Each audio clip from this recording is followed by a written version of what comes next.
In the Bible, there were two cities called Sodom and Gomorrah.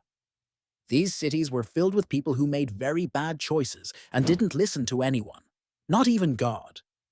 God saw what was happening and was very sad. He decided that he couldn't let it go on anymore. But there was one good man named Lot who lived in Sodom with his family. God didn't want to hurt Lot because Lot always tried to do what was right. So God sent two angels disguised as men to Sodom. They went to Lot's house. Lot saw them and invited them in, being kind and hospitable. He didn't know they were angels at first, but he wanted to make sure they were safe in his city. But the people of Sodom saw these strangers and wanted to harm them. They surrounded Lot's house and demanded Lot to send the strangers out. Lot tried to protect his guests, showing he was a good man.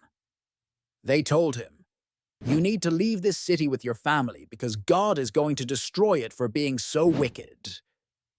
The angels told Lot to take his wife and two daughters and warned them to not look back once they left. God was going to rain down fire and brimstone from the sky to cleanse the land of all evil. So, Lot and his family ran away in the middle of the night. They ran as fast as they could, away from the cities of Sodom and Gomorrah. Behind them, the sky lit up as fire fell, burning everything in those cities to the ground. It was like a giant, fiery storm wiping away all the wrongdoings. Lot's wife, however, made a big mistake. Even though the angels told her not to, she looked back to see what was happening to the city. And because she didn't listen, she turned into a pillar of salt, stuck there forever. Lot and his daughters kept going, safe because they listened to the warning. They remembered not to look back and lived on, remembering the lesson of what happens when people choose not to do what's right.